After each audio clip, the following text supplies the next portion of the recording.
It's Fridays with Friends here on the Undivided podcast, and we have my dear friend Jason Rantz. You see him on Fox News, you hear him on 770 KTTH in Seattle, weekdays from 3 to 6 p.m. How are you? I'm doing well. I'm glad you can publicly come out as my friend. I've been your friend publicly for a very long time. Yes. And We were also, rumored to be dating for a very long time. yeah, I think right now if you Google like Brandi Kruse husband, you might actually some pictures of us might pop up, which is fine. You're a handsome man. I don't mind being linked to you. I would brag about it if I were you. Fridays with Friends isn't intended to be necessarily a news segment. I thought it'd be nice to have my folks, if they don't already, get to know you a little bit. Give them the rundown of Jason Rantz as a human being. He works a lot, like all the time. So if I'm not doing my radio show, I'm writing. If I'm not writing and doing my radio show, I'm on TV. If I'm not doing any of those three, I'm doing some research to find what I will talk about on radio, TV, and write about the next day. So really, that's my entire life. And you know that. We've been trying to get together for lunch for how long now? 2 years, and I'm just busy. Yeah, it's been quite a while. But you do some traveling. You make time for travel. Yeah, I mean, certainly pre-COVID, I would do like 2 European trips a year. I do like a 10-day stay in London because I'm obsessed with London. And then I'll do like 2 weeks in London plus different cities that I've not actually been in. For the most part, I've been able to sort of unplug. I was just having a conversation today with a colleague about how he's like, what do you do when you unplug? I'm like, I don't really unplug. But when I'm overseas, I do. And I think that's mostly because of the time difference.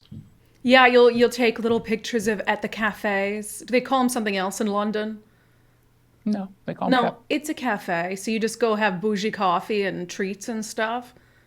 I go around, so I have two different types of vacations or on during the vacation. I have the be alone, go to coffee shops and read, or walk around parts of the city and listen to podcasts or music. And then I do the I'm hanging out with people and actually being social. I like to sort of mix it up. Well, that's good. What are you reading right now or listening to? What podcasts are floating your boat? So I always listen to the Adam Carolla show. That is my favorite podcast, plus the Adam and Dr. Drew show. It's in a lot of ways, it is why I got into radio. I remember when I was young and I was listening to Loveline with Adam Carolla and Dr. Drew. I would listen every single evening, and it was part of the inspiration to get into radio. Obviously, I cover different issues, but for the most part, the Adam Carolla is a big reason why I'm doing what I do. You've been on Fox a lot lately, and you were talking about how you never unplug, and I always get down on you for not sleeping because I swear you're on in the morning, and then you're on in the afternoon, and then you're on at night. Is there a favorite host for you to go on with and banter? The fun here's the absolute truth, even though it's going to sound a little kiss assy. I like everyone that I go on TV with. Tucker is great.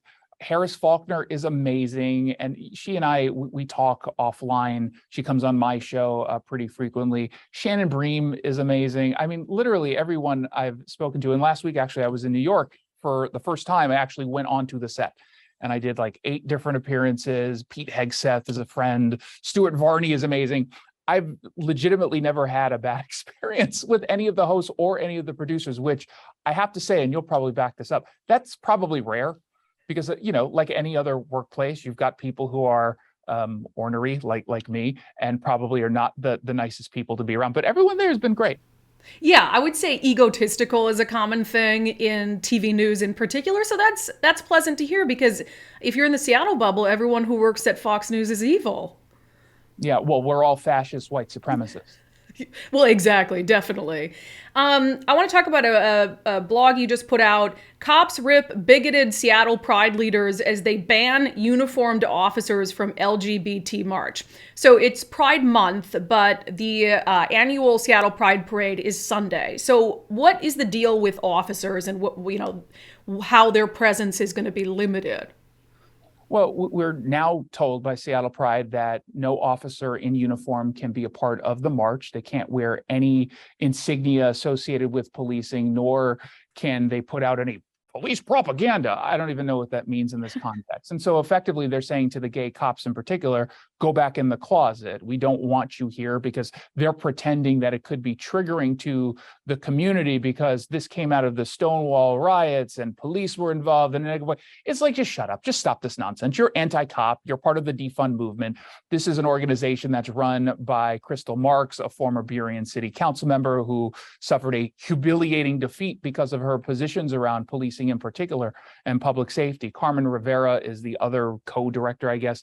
She's an SU professor of I think it's criminal theory, something like that. And you go to her TikTok account, it's filled with just some anti-police vitriol. So this has nothing to do with the triggering aspect of police being there. They obviously are there policing, which I'm assuming, if God forbid anything were to happen, you would gratefully accept the cops to come in and actually help people, but you just don't want to be associated with them in any way if they happen to be gay and want to march, which they've done since 1994. And it's not just, by the way, that Seattle Pride is making this decision, because they don't stand for the gay community, they stand for themselves. But you've got corporate sponsors who have yet to come out and say whether or not they support this move. We're talking about Alaska Airlines, T-Mobile, Chateau Saint Michel, Tito's Vodka, and what am I missing? I'm missing one other that's out there sponsoring this event. I think you should tell us whether or not you want to stand with your sort of corporate virtue signaling, or do you want to actually support the gay community and police? Yeah, and I think what bums me out about this, so I go to the Pride Parade every year. Obviously, they didn't have one during COVID. I have a lot of gay friends. We go together. It is one of my favorite weekends of the year. And I just, for the first time, have really thought, like, do I even want to go and support them, considering, them being the organization, considering kind of what they're doing. And so I'm supposed to go on Sunday, and I'm kind of on the fence about it. But I think what bothers me about it is, as you said, they hearkened to Stonewall, and, you had police mistreat people who were gay. And I understand that. But what happened to progress? Like, why would you not celebrate the fact that police in Seattle in 2022 want to be part of the Pride Parade? That's what I don't understand. Well, because they don't care, and it doesn't fit in with their narrative, right? I mean, they want you to still believe that cops are out there beating people. Usually the conversation lately has been around this false notion that cops are just going into the neighborhoods and tracking down Black people to murder, which of course we know isn't happening. None of the data backs that up. And they don't like that kind of progress because they need a bad guy. And on top of that, they are driven by their ideology, and their ideology demands the abolition of police and prisons. They think the criminal justice system is steeped in white supremacy and it has to be dismantled and then rebuilt in their image. It's absurd. They're using this movement for their own personal politics. And shame on anyone who doesn't call it out. If you know this is what they stand for, then I wouldn't attend. I think that this is sending a message. I don't know you'll get enough people who will just boycott this thing. But remember, in San Francisco, and this brings me up with the mayor here in Seattle, London Breed boycotted their march because the Gay Pride March in San Francisco banned officers. They stood together as a government, and even London Breed, who's very far to the left, took a stance. Mayor Bruce Harrell, as of this recording, hasn't taken a stance.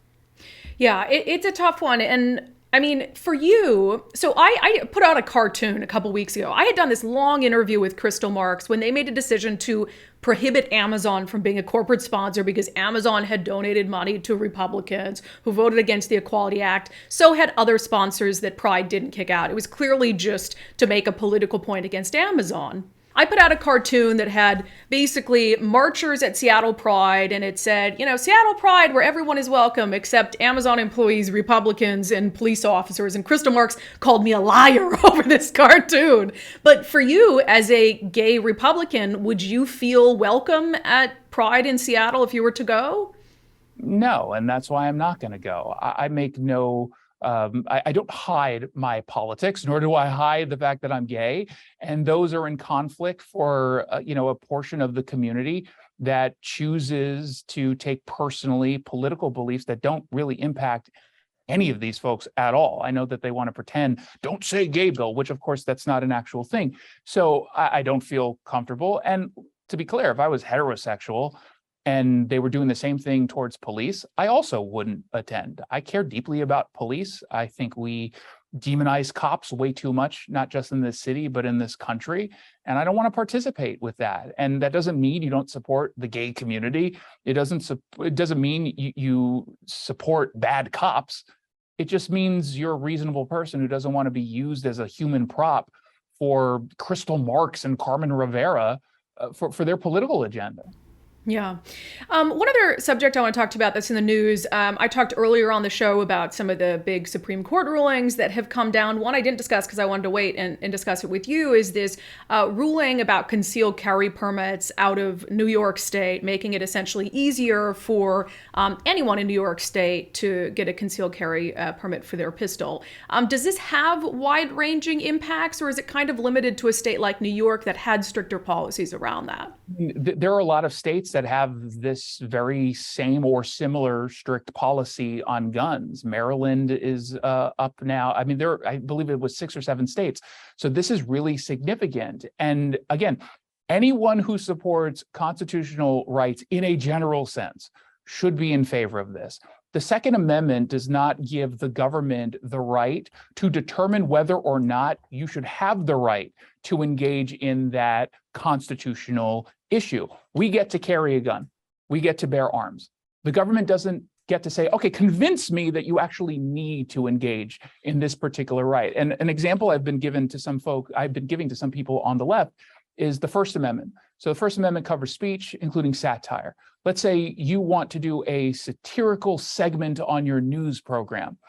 The government coming in and say, whoa, whoa, whoa, you have to convince me that you need to use satire to get your point across versus just telling it straight, just going on and giving your opinion. You would call that out as wrong. Folks on the left would rightly call that out as wrong. There's no difference except for the very issue. You don't have to prove you need to go and engage in a constitutional right. Then it wouldn't be a constitutional right. I laugh at some of the responses to this from quote unquote like legal experts. So are you familiar with Preet Bharara? He was fired by Trump. He was a former U.S. attorney in New York. He tweeted out, SCOTUS read neither the room nor the Constitution correctly, as if it's the job of the Supreme Court to read the room on the issue of guns before they make a decision on guns. The very reason why we have a Supreme Court is so that it is above reading the room. They're not supposed to read the room. They're supposed to look at the Constitution. They're supposed to interpret the laws to make sure that they are not in conflict with our constitutional rights. He's absolutely wrong. Most normal, reasonable people on either side of this issue can say something is unconstitutional. I mean, it's very similar to abortion or any other issue. You can support a position while simultaneously saying that a law might be unconstitutional. Actually, the opposite, saying I support a position, but actually this restriction isn't unconstitutional. Right. I actually have one more thing I want to fit in because we've got just a couple minutes here. A lot of the stories that you've been doing, blogs you've been doing, and reporting for Fox has been around kind of this culture wars phenomenon that we're dealing with. You know, woke teachers trying to push their belief on kids, some of these weird drag shows that the government has been sponsoring, government-sanctioned meetings for one race or another race. What is sort of the reaction that you have been getting on stories like that from Democrats? Democrats will often say, number one, I'm making it up. I've seen that a lot. I can give you the screenshots of the memos and they'll tell me, no, it's not true. So there's a bit of a delusion on the part of some folks who just refuse to acknowledge that this is happening. But then you have folks who will justify it and say, here's why we need to do this, X, Y, and Z. And they're convincing themselves that their position, in many cases bigoted, the example you just gave of, you know, segregating by race different meetings, they've justified their own bigotry. It's wrong. You can acknowledge that maybe there is a reason to do it while also saying it's still bigotry. And I don't know why we can't just come. It is 2022, and we have to explain to people that separating people on the basis of their race, treating people differently on the basis of their race or gender identity or whatever it happens to be, that's wrong. That's bigoted. We shouldn't have to remind you, but unfortunately we do. And I'm curious how you think we can kind of get away from this, because I think one of the things that happens with culture wars, I don't think culture wars is designed to be won. I think it's just like an endless fight that's never going to be won. And I think when you have only conservatives or Republicans pointing out some of these things, like kids, putting money in the G-string of a drag queen because their parents brought them to a drag show, and it's crazy. And then when only the right covers it, it sort of makes the left push further into their corner. How do you think we get to a point where we can have a reasonable conversation and say, okay, drag shows are fine, but probably not for a child? There's an interesting aspect to this conversation. I think what you're referring to now is not the average person, including the average Democrat. I think you talk to reasonable, normal human beings, not people who live on Twitter as activists, and you will clearly get from them the notion that, yeah, we're going too far. I mean, go back just a couple weeks ago to San Francisco. Not only do hardcore progressives choose to recall Chesa Boudin, the DA, but a few weeks before that, they recalled the school board directors because they've gone too far. So get off of Twitter, which is where you and I live when we see some of these conversations. When you talk to normal people, they're clearly fed up with it. That's why we've seen such significant momentum, not just in places like San Francisco, but Minneapolis, Waukesha, Loudoun County. I mean, they're all having these significant wins because people truly know that we've gone too far, the left has gone too far in this regard.